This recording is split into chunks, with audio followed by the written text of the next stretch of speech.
In the morning of January 28th, 1917, there's this electric trolley full of mostly women that are crossing every day. She convinces the majority, if not all, the women in that trolley to just say no and to refuse.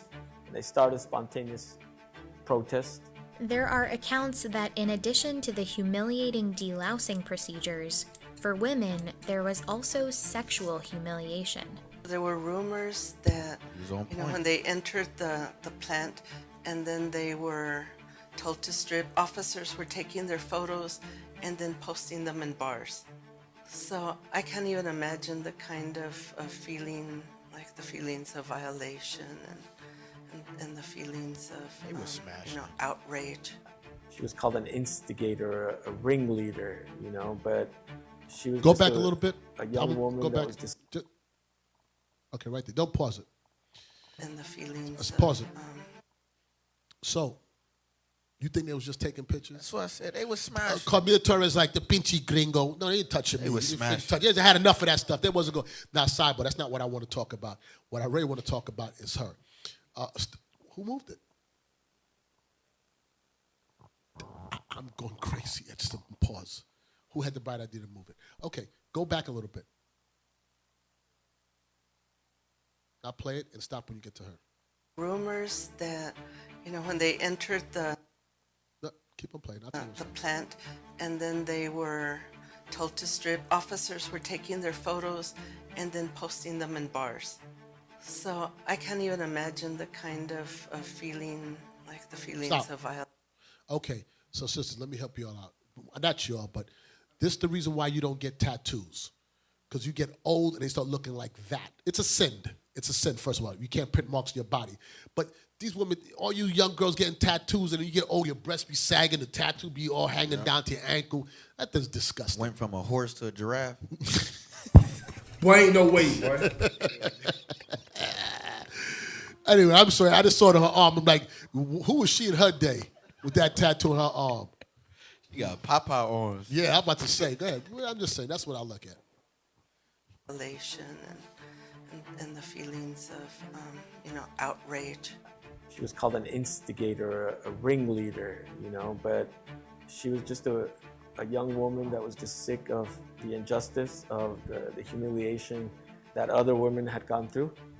What started with just 200 protesters that morning slowly grew to a crowd of 2,000.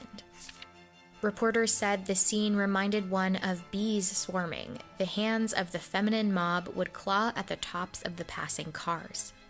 When the American officers tried to disperse the crowd, they were met with bottles, rocks, and insults. Protesters even laid down on the tracks in front of the trolley cars to create a blockade.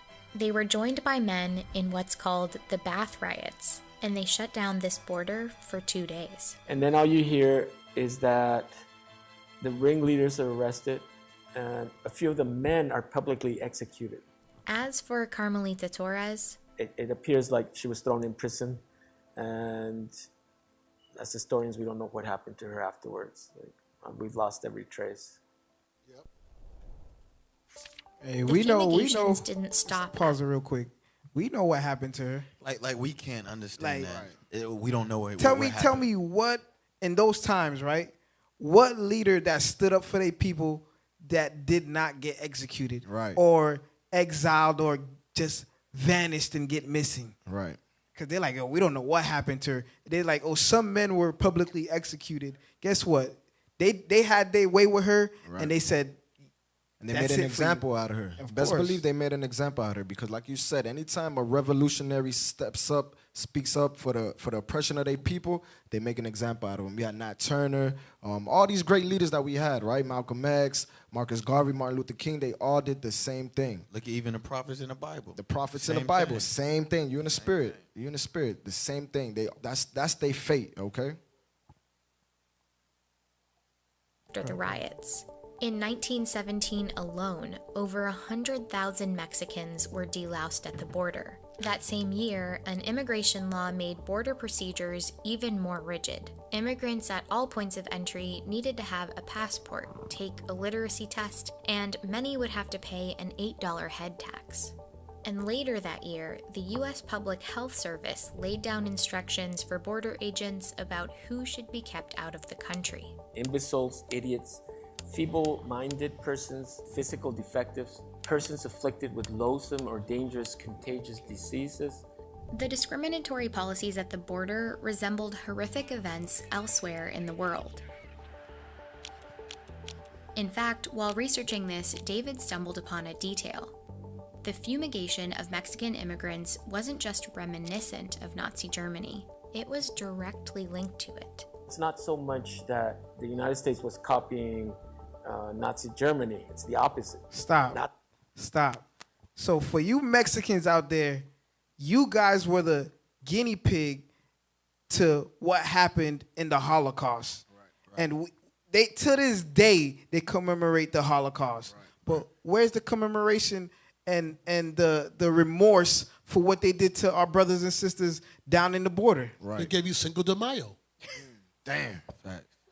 Damn. Give you sin. Damn. Yeah, you got you get 50 cents Coronas. But that's why it's so important, all y'all that's tuning into this, that you teach your children, stop giving them all these social media, Instagram accounts and all these things like that. These are the things that you're supposed to be teaching them, because I'm finding out, just this week about this I never knew anything about. But we go to school every day, what we was taught when we was young, about the Holocaust, about us being in slavery. But now we having hidden Jews that we're bringing out now. That's why it's very important that these children heads need to be in the book. We can read now. That was Esau's biggest mistake, is to allow the Black, Hispanic, and Native American man to read. Now that we're reading, we're pulling out all this information and we're blasting you every single time we get a chance, Esau. Hey, real talk. When you get a chance, not here, but everybody listening, look it up on your own.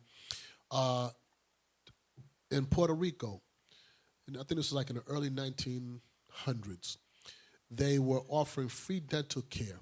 And what they were doing was sterilizing a woman. They would put them under and sterilize them because they was trying to stop the population growth. So it happened in Puerto Rico too.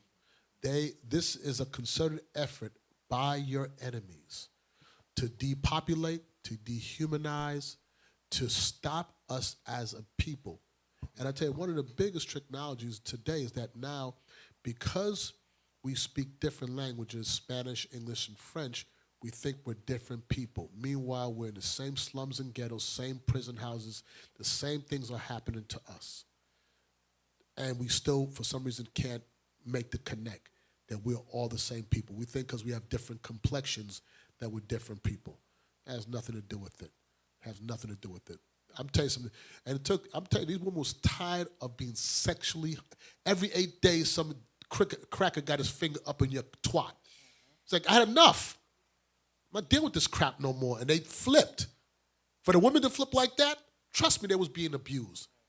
Tired of this stuff. 17 years old, I've got to go through this stuff. I'm young. Some of the older ladies, like, whatever, they had enough of this stuff. They dehumanize you. And Esau's sick. They sleep with dogs and all kind of animals and whatever. They don't got nothing. Please, they sleep with goats.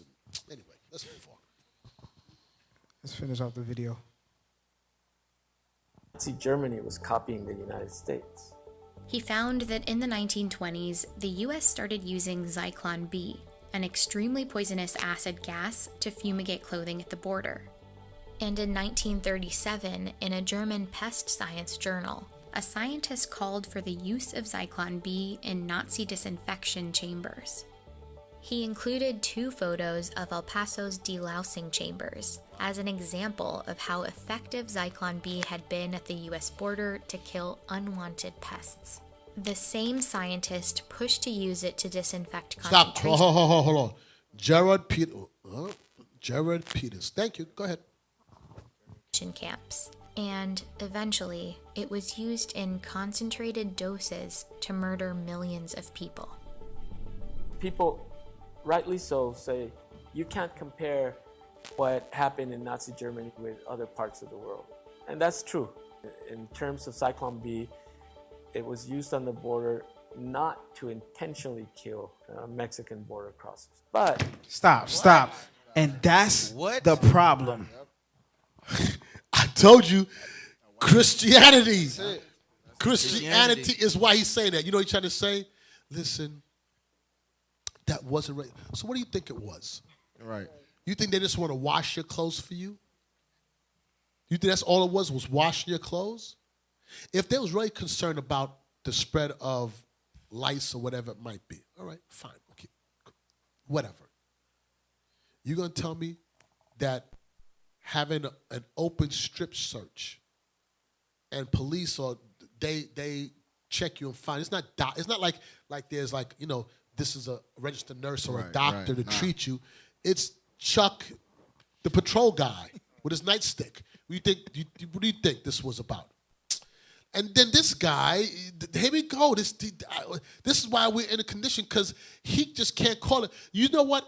With the Holocaust, them Edomites that was going against the other Edomites, they still to this day is like, you killed my great-grandfather. Right. Your great-grandfather, and I want to kill you now. They still, dudes be 105 years old, they be dragging them off to prison. They're still looking for them. But here you go. Why? Because you got white Jesus on your mind. I tell you, man. Christianity is white supremacy. And not only he has white Jesus on his mind, he thinks he's an Edomite. Right. That's the problem. He's like, yeah, it wasn't intentional. Yes, Negro, it was intentional. Damn. They don't like you. Like y'all said earlier, that's what happens when you into Christianity, your whole mindset changes. Mm-hmm. Now you want to love everybody. And that's why they have all these holidays, Christmas to make sure you get rocked back to sleep, Easter to make sure you get rocked back to sleep, Lent Day, all the other heathen customs that they have is just to rock you right back to sleep so you can look at the white man as Jesus or superior than you. And let me get a scripture right quick if I can. Let me get Daniel chapter 9, verse 12. Because what he's doing is he's trying to downplay the oppression and everything that his people went through, right? And trying to make it seem like, the so-called Jewish people, right, their Holocaust was worse. Like, no, this is what God says. Read that. Daniel chapter 9, verse 12.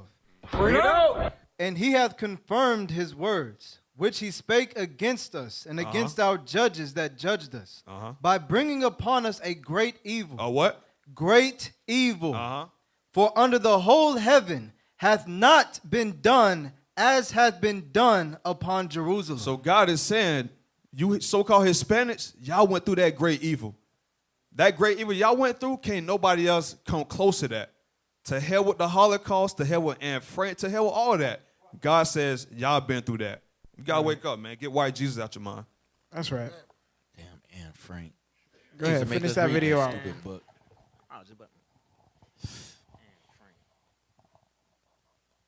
The history of something like the Holocaust doesn't take place in a vacuum. A few decades after the Bath riots, Mexico started sending men to work on U.S. farms and railroads as part of a new labor agreement called the Bracero Program. And through the program, the border disinfections continued.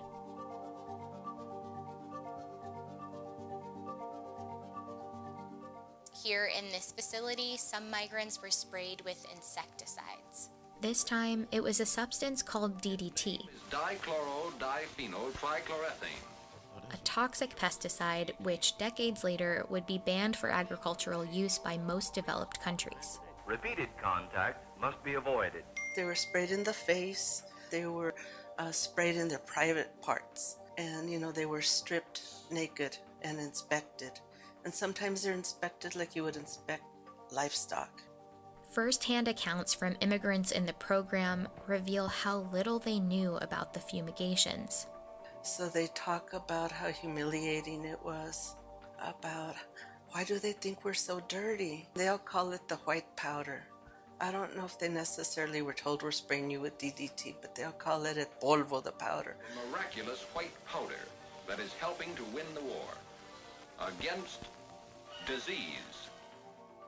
Many of the employees who worked in the facilities weren't given many details either. When I first started, my role was a clerk. I got the job mainly because I spoke Spanish. There was a hut in the area when they came in from the Mexican side that they were going there, and they had some sort of, it was for lice. Hey, pause it right quick. So they got their own, they hired Issachar to kill Issachar, right? That's what they doing. This is crazy. It don't make no sense. And like she said, she didn't understand what she was doing, but Esau knew what he was doing. He knew what he was doing. The sister speaks Spanish. Let's set her up so they would think it's friendly. It's all good, right? They called it the white powder. It's harmless, but Esau's crafty. Never trust thy enemy, y'all. Play that. That it was, to disinfect for lice. And we never gave it much thought, but we did think, that's sort of like what the Nazis used to do, to the Jews. I had heard during lunch breaks that they would spray them, and sometimes there were comments from the men themselves that they would put a hose to them. I don't know if they knew what they were doing to them. I certainly didn't know, it was far-fetched from the world we lived in. It wasn't until the 1960s, when the Bracero program ended, that health authorities acknowledged the chemicals were dangerous and the baths and fumigations were finally discontinued. You want history to be about progress, about everybody realizes how horrible it is, and then it stops. Unfortunately, that's how it works in movies, but this was the border, right? And in the border, a lot of things never become resolved. They just keep on repeating themselves. Decades after the disinfection campaign ended, the language, the strategy, and the dehumanizing politics of fear and exclusion still linger. It's a health issue, too, because we don't know what people have coming in here. They're coming in with diseases such as smallpox and leprosy and TB that are going to infect our people in the United States. It's just a fact. You're going to see disease outbreak. Apprehensions in the El Paso area specifically have spiked more than 600%. They are essentially being warehoused, as many as 300 children in a cell. Without adequate food, water, and sanitation. The United States is running concentration camps on our southern border. I don't like anything compared to the Holocaust. But why can't you compare it, his practices, to what led up to the Holocaust? Do we have to wait for the actual Holocaust before we speak out? At the border between Juarez and El Paso, the same space where the bath riots once happened, hundreds of migrants have been huddled in makeshift detention centers. They've been waiting to find out if the U.S. government deems them fit for entry.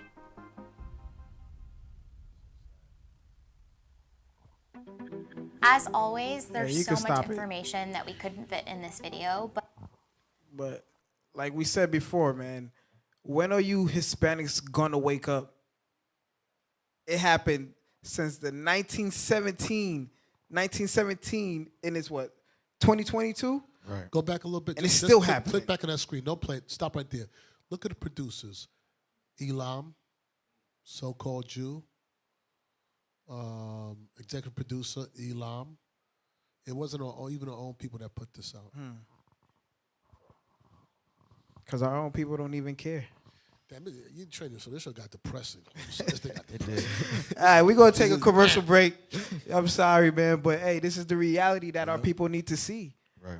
We need to see this, and we need to know of this thing so we can do better, so we can provide the solutions through these scriptures. But we're going to go on a commercial break. Rock with us. Esau keeps shutting down the page, but it's okay. We're going to continue to bring it out. That's right. That's right. Us fight for our people and for the sanctuary. We're fighting for the hearts and minds of our people that do not yet know who they are. But we are their champions. We are their superheroes, so to speak.